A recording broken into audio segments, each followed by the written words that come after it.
seeing this like dude that's basically like just like a tall peg-leg dwarf like straight out of a fantasy, but at the same time looks like a crazed Viking warrior who is a chef, and I love food.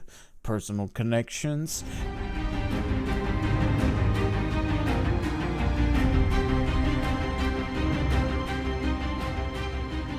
I am Noxiddar! Hey everyone, how's it going? Noxiddar here, and welcome to the next reaction in the One Piece anime.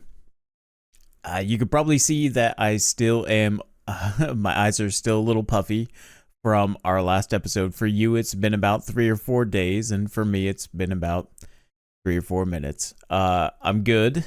I took a moment to stand up, walk around, get some fresh air, and get a drink, and now I'm back. I'm ready to sit down, and I'm ready to start our Baratie and Sanji story arc. I'm really looking forward to this and seeing just really how different the character, but also, you know, of course, the events play out in the anime as opposed to the live action, which I had seen. So hopefully we can hold off on the flood works for the next couple episodes that we're going to react to in this one. I do think for the next several videos we should be doing double episode reactions, and yeah, I'm very much looking forward to getting back into that. Hopefully not taking 2 hours to get through a recording. So I thought I was doing so well. We were laughing, we were telling stories, and then all of a sudden, bam, and just out of nowhere, out of left field, I'm down, I'm bawling. What a roller coaster, what a wild ride this story takes you on. Okay, well, we're gonna find out where it takes us next. Starting now.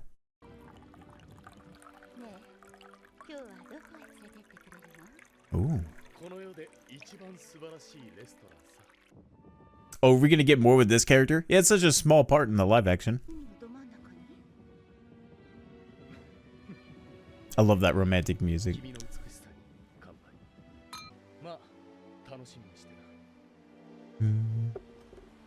Again, I love these colors, the blues and greens. Like, every color is so rich. Oh, yeah. Johnny. Oh, they're really going all out with the animation tricks right there. That's cool.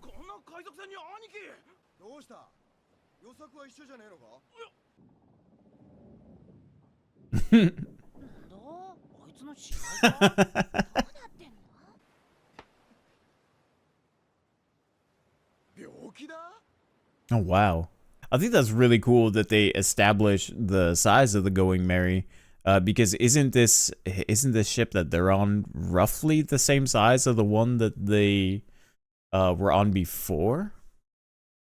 So that's really cool, being able to get that size differential. Now the Going Merry is a caravel, correct? That's also been pretty interesting because the students I'm currently working with were studying the first European explorers, so that's it's crazy to me. There are just connections everywhere within this. Hey, you guys need a doctor.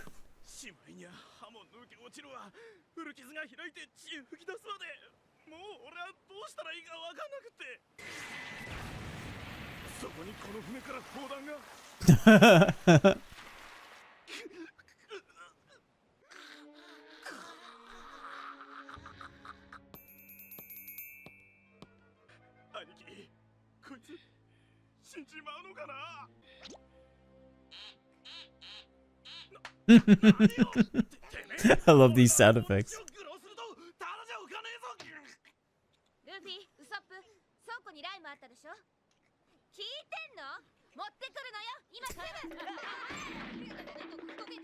Oh, naturally, because she loves tangerines, she knows what's up. Fighting these scurvy sea dogs.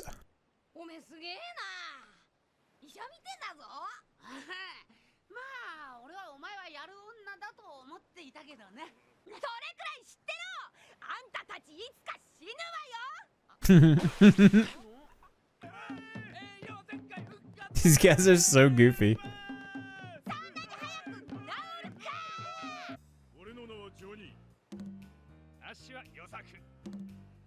That's a Yasaku? Yosaku.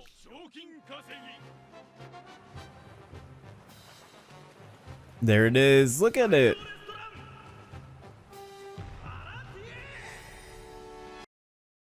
Wow.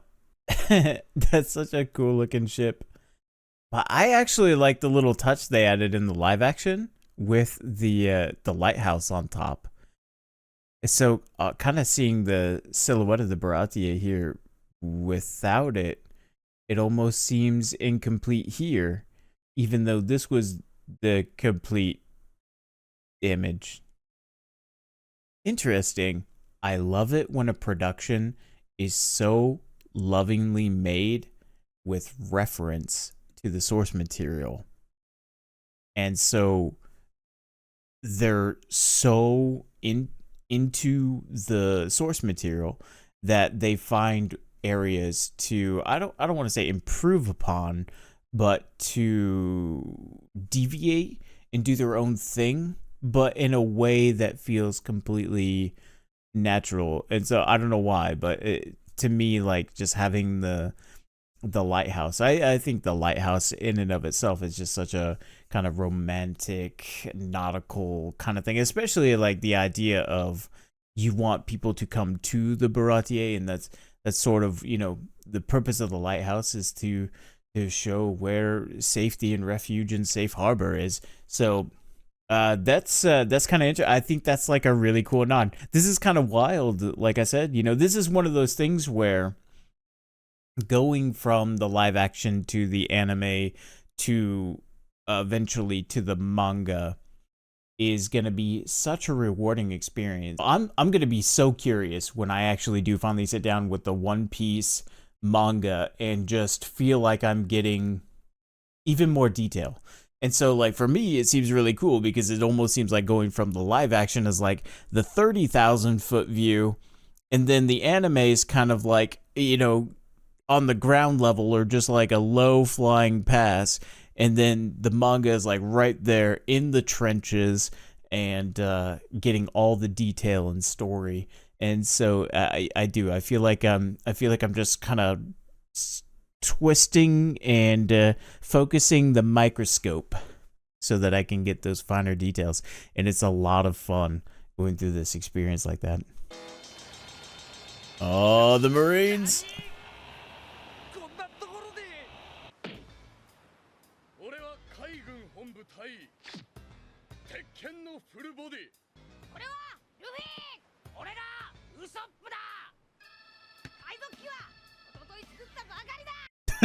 We're new at this.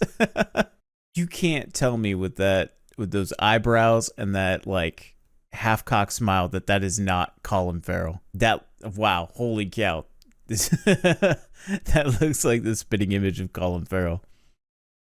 Yeah, that's awesome.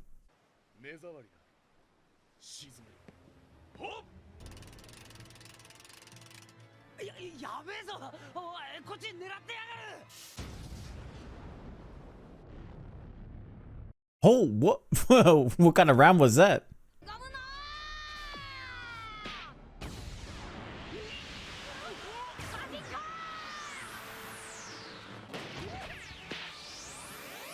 Oh no.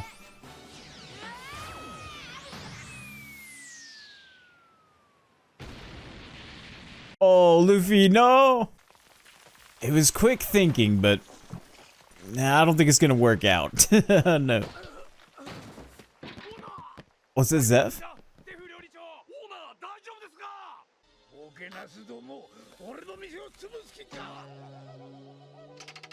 Oh my gosh.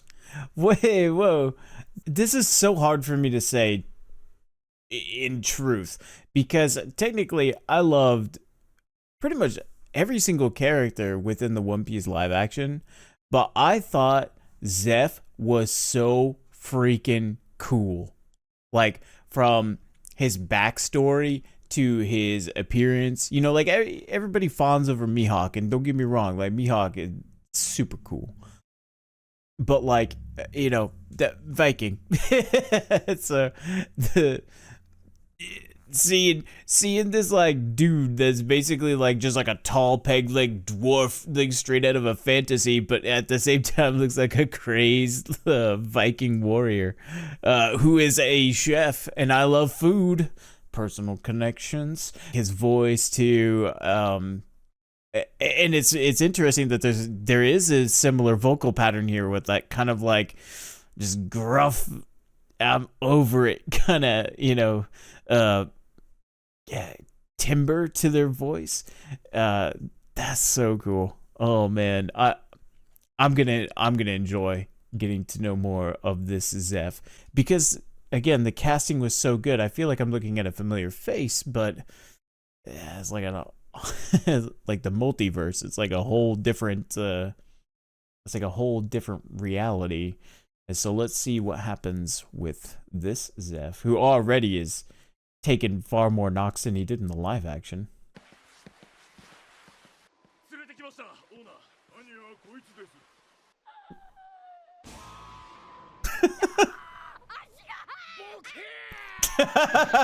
Okay. So like I've been having like this back and forth constantly about like how about how Luffy is like, everybody's like, Luffy's an idiot, and I'm like, I don't know, like maybe he's just like a kinesthetic learner and he has to like learn by doing things. And they're like, no, he's an idiot. And I'm like, nah, I don't think so. I'm not willing to say that. I haven't seen anything like that. So let me in defense of myself, because I still hold that Luffy is not an idiot. Yeah, I feel like people would point at this and they'd be like, look, he's an idiot. All Luffy knows is that he's showing up and he's apologizing for the damage that he caused. And now there's a person in front of him that he's apologizing to, who's the head chef, who now has like a peg leg. Maybe he doesn't, they don't even have a doctor. They didn't even know how to treat scurvy. How's he going to know how long it takes to acquire a peg leg? For all he knows, they had an intensive operation right there at the kitchen table, and they'll be serving his leg up for dinner. Like, I don't think that makes him not smart. It just it makes him not familiar with the finer inner workings of, medical care. But and again, I really do feel like so I have always kind of likened Luffy to almost like the kind of carefreeness of Jack Sparrow. Jack Sparrow, he's kind of just like going on his merry way, navigating very treacherous I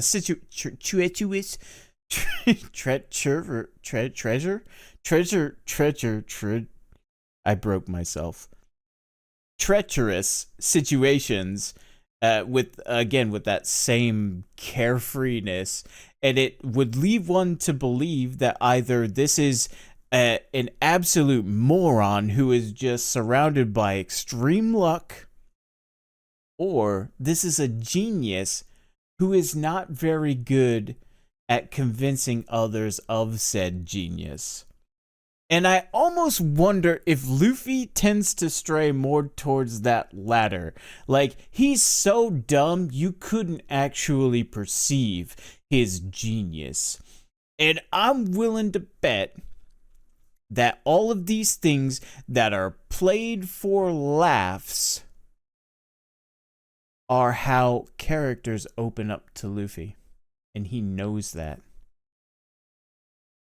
And let's see what this response is. Obviously, besides calling him an idiot, does he explain part of it? We'll see. Let's just see how it plays out. But I honestly have this theory, and I was talking about this with someone in the comments with Nami. Like, for example, like everyone tells me that Luffy has this extremely high emotional quotient. God, words are hard, dude. So anyways, he has like a high EQ, and like, so then when he's around people, he can read them really easily, and he's like super emotionally intelligent, bruh. And so what I'm thinking, if that's true, is he kind of almost like I sometimes feel like I have these like empathic abilities where I just kind of like read the emotions off of people, and it infers a lot about them without ever having to have them say anything.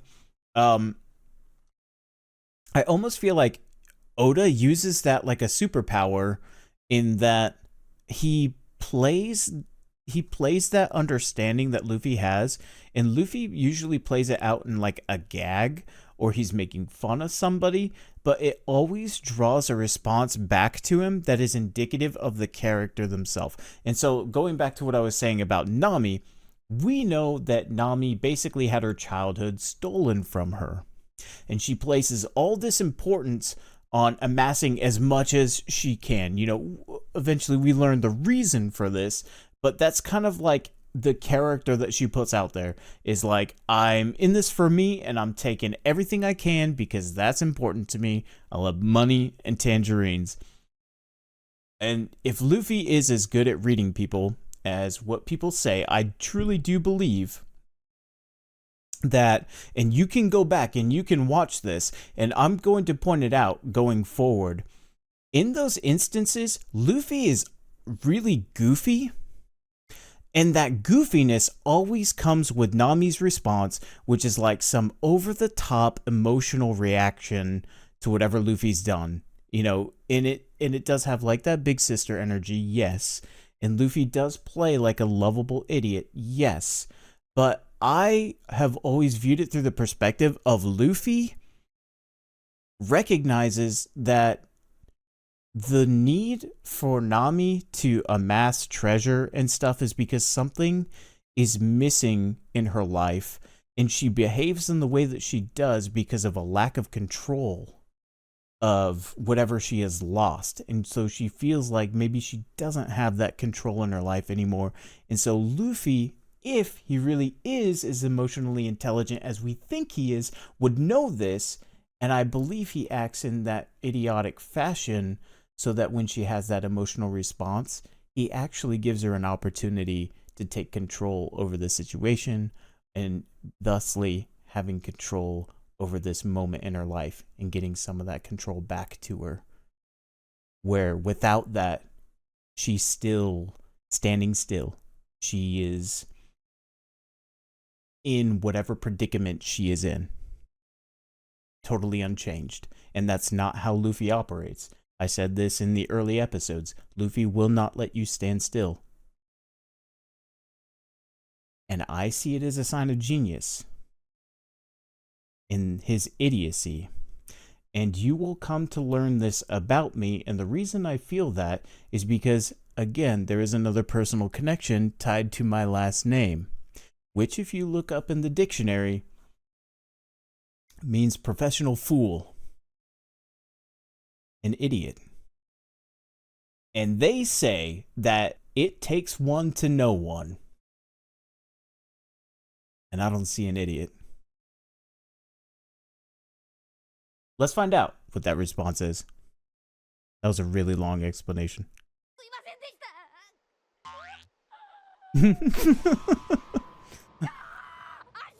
There we go. Oh, what an idiot! Yeah, we're playing it up for laughs. Colin Farrell's getting in the way, though. Yep. He wasn't gonna tell him that had he not reacted that way.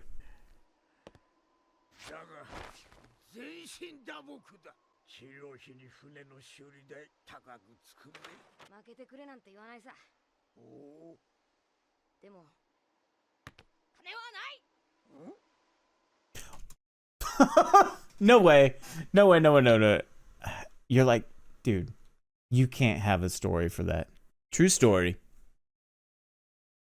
It's festival time, and I'm walking around with a friend, and we're doing our internship in Japan, and I'm working at this small mom and pop eikaiwa English school in Kashiwazaki. This police officer, he comes up to me and he's like, hey, do you like sweets? First off, even I know, even at like 21 years old, if strangers come up to you and ask you if you want some candy, you should probably say no. I know now. And so I'm like, yeah, I love sweets. You know, obviously I'm a big guy. I got a rotund belly, as it were. So he ushers us right through the screen, and we walk into a restaurant. And we sit down, and I'm like, man, this guy's so nice. He's gonna buy us a meal. He didn't. He walked away, and I'm sitting there with my friend, and we had already ordered off the menu. I think we got like it was like matcha ice cream with anko, like the red beans. It was really delicious. And I had money on me at the time, and I was going to tell, but I didn't really want to spend it. I kind of was like a little miffed because I didn't realize that a guy was just drumming up business like that.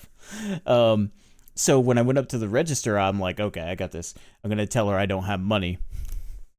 And so I looked at her right in the eyes, and I said, "Onaka ga nai." Yes. Onaka ga nai desu. She looked at me like, what? Onaka ga nai desu.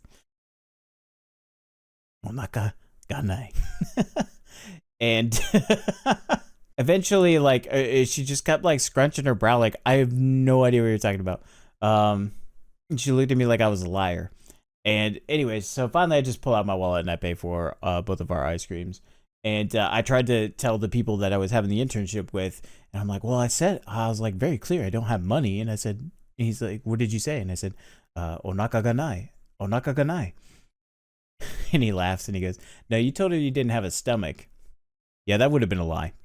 Like I said, I have that rotund belly.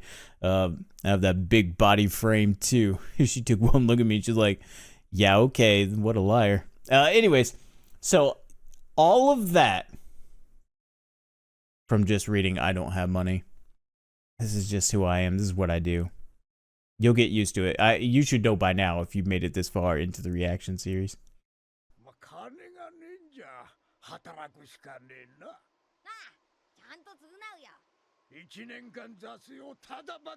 Oh man, could you imagine if they made me do chores for a year?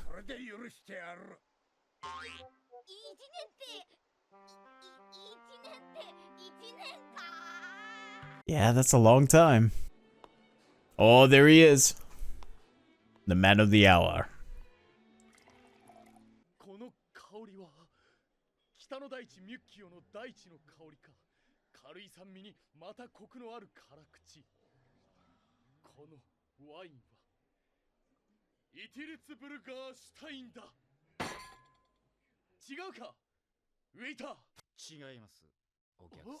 Damn wrong. Wow. ちなみに私は副料理長のサンジです。よし、決めた。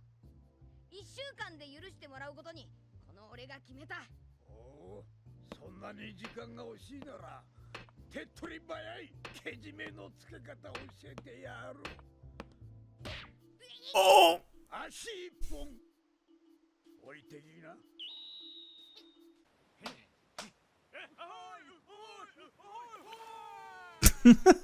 Why do those guys remind me of like book elves in the Lord of the Rings?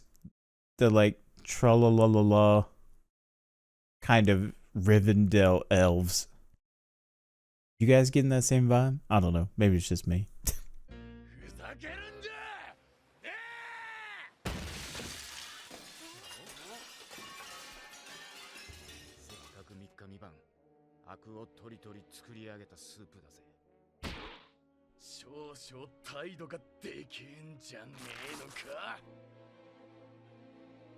He's going for his hands. That's not good.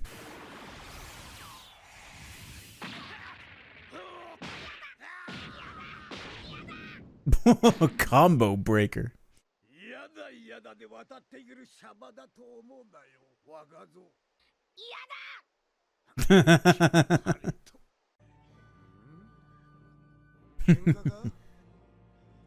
Wasn't much of a fight, to be honest. There's a fight happening upstairs, though. No, that's not much of a fight either.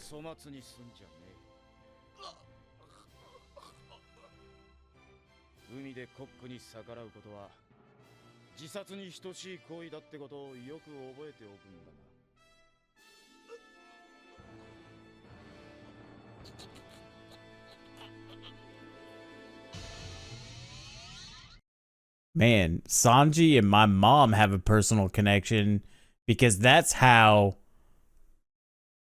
she viewed green beans on my plate that I tried to walk away from.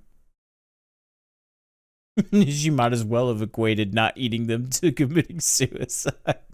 Oh my gosh. Yo, that's awesome. I like how in the live action there are still these cameos and nods to things from the anime, and while they didn't have as prominent of a role as they do here, I think that that's really important to kind of, you know, give that nod, acknowledge things that that did play a bigger role in the anime and the manga as well, while also keeping a more focused and just a more focused narrative through. So, man, that's really cool. So here we go. We finally made it to the Baratie. I love this Zeff. He's like, listen, I'm not putting up with your crap. And Luffy's like, I'm not gonna change my mind. I love that. You can't get through life by just saying no all the time. No.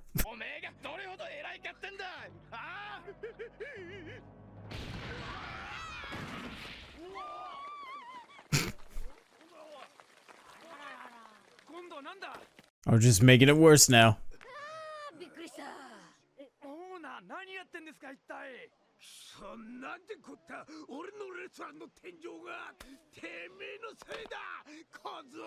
No, it's not. Yeah. Just agree to a week, old man.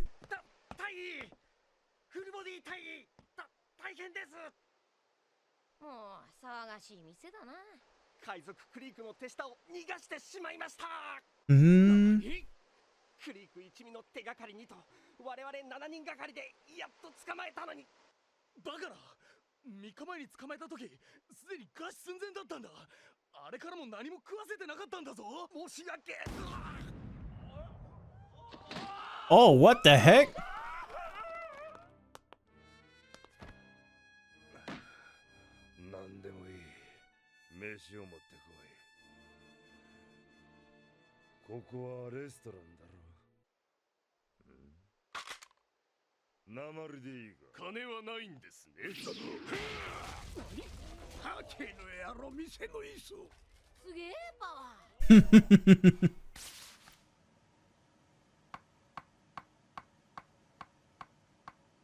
Or he doesn't even tell him.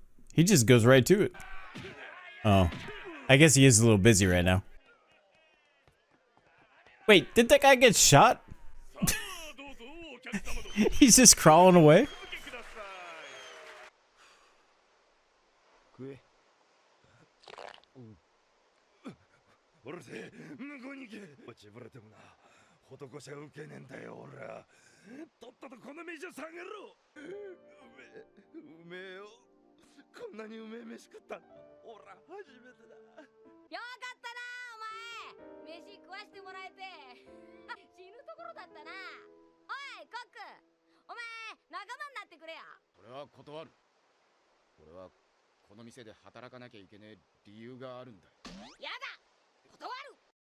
Okay, I was just about to say, like, is this the first person that Luffy is actually invited instead of just told that they're in the crew? Because, like with Zoro, he's like, he basically just told him he's part of the crew. Nami, it was just kind of like a foregone conclusion. I need your skills. You're with me. And she's like, no, I'm not with you. We just have a mutual goal for right now. So, what was it? Zeff said you can't survive through life by saying no. Well, apparently you can say no and get a cook out of the deal. So, Zeff, you're gonna find that philosophy challenged, I can tell. Yeah, what do you mean no? Ooh.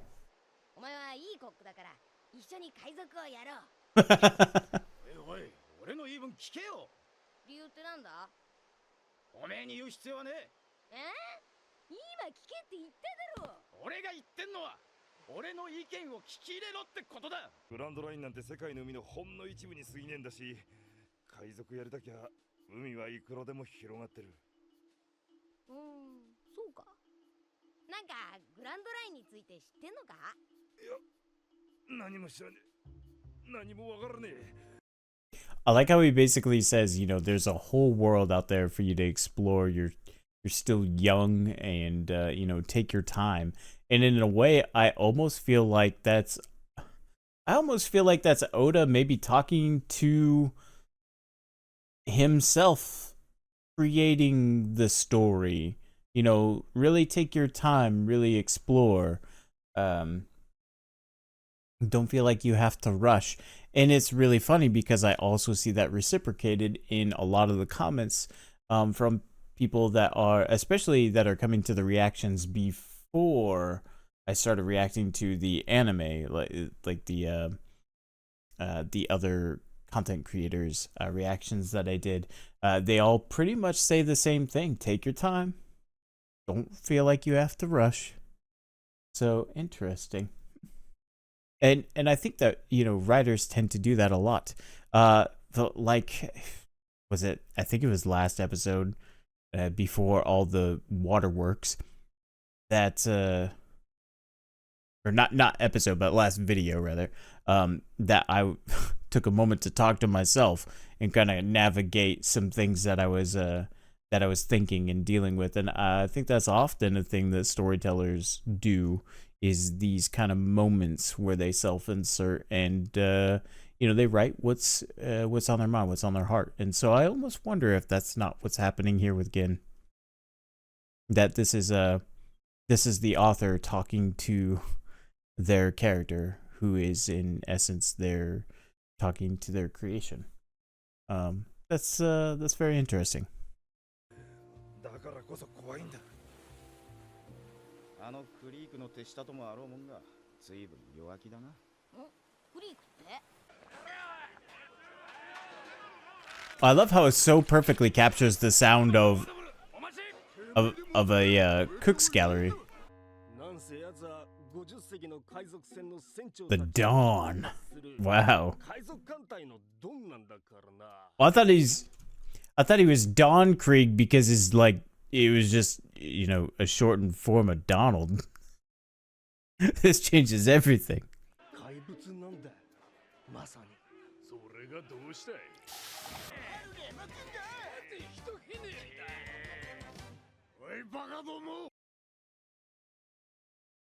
One's name is Carne and the other's Patty. So this is beef patty. meat patty. I love it. That's clever. Again, going back to those food names.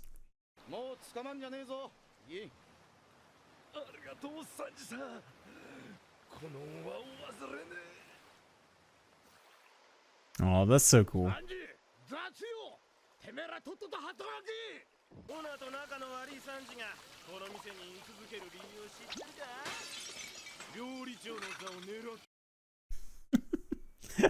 I like how hyper focused Luffy is on what they're talking about, and he just has zero interest in putting forth any sort of focus on his actual task.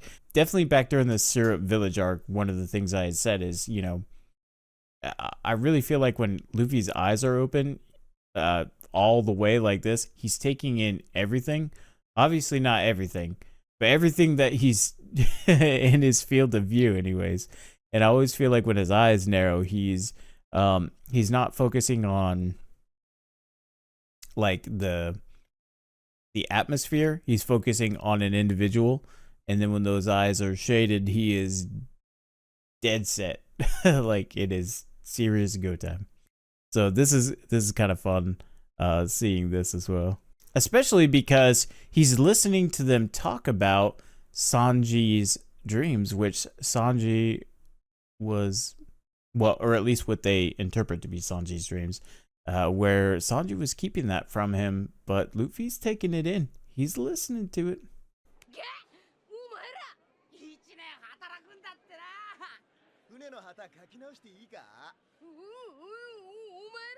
俺を差し置いてこんなうまいもん食うとは痛えじゃねえか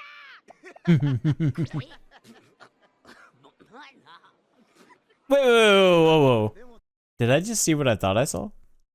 Did Luffy flick a booger into a drink? Oh! Oh! He did!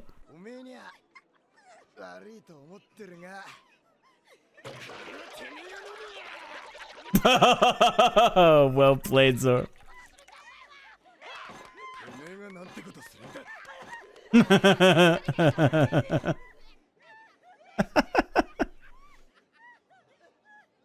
So uncivilized, these pirates.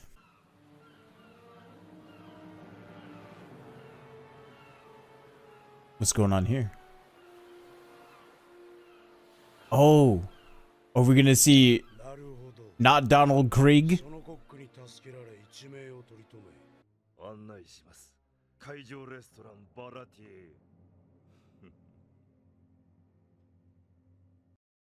Man, that's so cool. Oh my gosh.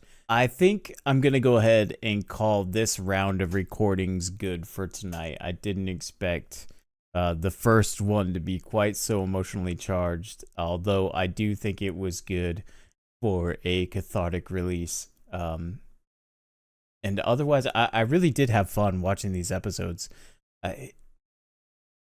It's kind of amazing. It's man, the whiplash from the turnaround time from me starting that first episode and saying like, I don't even know if I'll have anything to talk about. I feel kind of like a fraud to just pouring my heart out. Yeah, I really think that's going to be a special episode. And again, with seeing the Baratie, seeing these characters, the way they were brought to life in the live action, but then to also just be able to spend more time with them in a different scenario, even with the anime, to me feels like it's adding value to me. I understand some people will see that they got less value going from the anime to the live action, and if you kind of have that feeling, I would just ask that maybe you look at it with a different perspective, that, you know, within each own self-contained universes there are things to enjoy, and you can compare things without having to compare the loss of things. You can compare the difference and appreciate them for what they are, and that's all of my reactions are just an effort to appreciate all of one man's journey for the last quarter of a century to tell a story. And you know, I always try to see what I'm looking at through that lens, and where do I find connections, and where can I take a moment to just be in awe of the production and the minds and the love and passion that went into making these productions for us to enjoy and for me to react to subsequently. So, with that being said, let's go ahead and call it here. I'll see you in the next one. This is Noxiddar. Oh, and that is Noxzoro. I was still up in my feels when we started the episode. I forgot to talk about him, but I'm sure you noticed that he was there. You probably didn't need any introduction to him. He's, can I fit? Yeah, there, he's right there. Enjoy. I will see you in the next one. This is Noxiddar still out.